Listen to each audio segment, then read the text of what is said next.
अजदहे का शिकार। मछली के शिकार के लिए हम दरिया के किनारे कांटे डोरियां पानी में डाले और बंसियां थामे बैठे थे।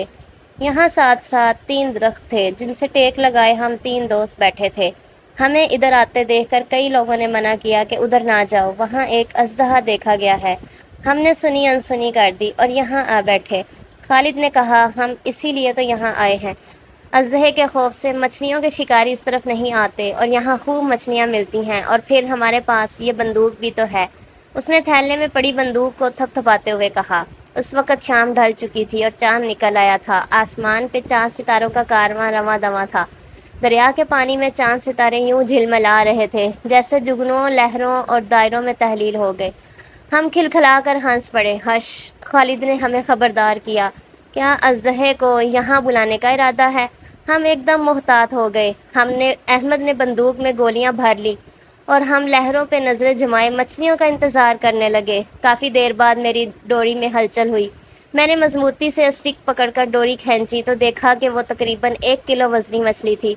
उसके बाद हमने 4 मछलियाँ और पकड़ लीं।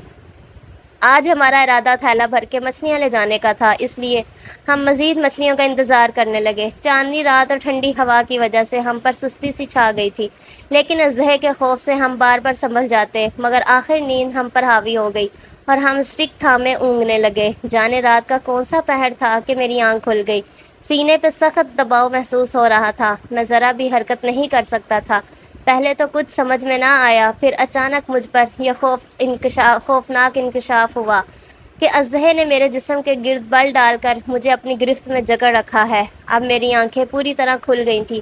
मैं अजदहे का हरकत करता हुआ सर देख सकता था। अजदहे का खौफनाक चेहरा अपने इतने करीब देखकर मेरे ओसान खता हो गए। हाथ पाँव को हरकत देना तो एक तरफ, मुझ में पलक झपकने की सकत ना थी। अजदहा आहिस्ता आहिस्ता अपनी गिरफ्त मजबूत कर रहा था। शायद वो मुझे बेदम करके सालिम ही निगलना चाहता था। मैंने नज़र तिरछी करके अपने दोस्तों की तरफ देखा। वो मेरी हालत से बेखबर ऊँघ रहे थे। मैं सोचने लगा कि दोस्तों को कैसे अपनी तरफ मुतवज्जे करूं, क्योंकि ज़रा आवाज़ निकली तो अजदहा मुश्ताल होकर मुझे निगल जाएगा। लम्हे घंटों की तरह गुजर रहे थे। अजदहे से बचने की कोई सूरत नज़र न आ रही थी। अचानक मैंने अहमद की स्टिक को हिलते देखा। शायद कोई मछली कांटे में फंस गई थी। अहमद ने चौंक कर आंखें खोल दी और डोरी स्टिक की चरखी पर लपेटने लगा। फिर एक बड़ी मछली कांटे में फंसी नजर आई। इतनी बड़ी मछली देखकर खुशी से बेकाबू होकर उसने मुझे बताने के लिए मेरी तरफ देखा और फिर खौफ से उसकी आंखें पथरा गईं। उसने खालिद को झंझोड़ कर मेरी तरफ मुतवज्जो किया। खालिद भी फटी फटी आंखों से ये मंजर देखने लगा। फिर वो दोनों आहिस्ता आहिस्ता उस जगह से दूर खिसकने लगे। मुझे मौत के मुंह में छोड़कर मेरे दोस्त मुझसे दूर जा रहे थे। उनके इस तर्ज अमल पर मैं हैरान रह गया। अब मेरी पूरी तवज्जो अजदहे की तरफ हो गई। वो कुछ बेचैन नजर आ रहा था। अचानक उसने अपना सर घुमाया और उसका चेहरा बिल्कुल मेरे सामने आ गया। उसकी शोले बरसाती आंखें मुझ पर जम गई। मुझे ऐसे लगा जैसे मेरी रगों में खून की गर्दिश रुक गई हो। अजदहे का घेरा तंग होने लगा।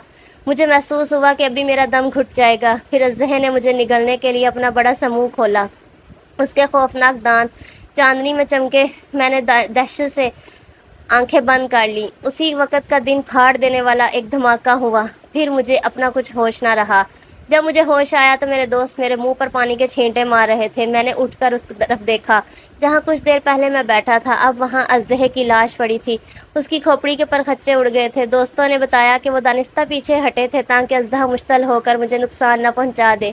फिर जैसे ही उसका सर उनके निशाने पर आया, उन्होंने उसका काम तमाम कर दिया। Thanks for watching this video. Please like, subscribe and comment.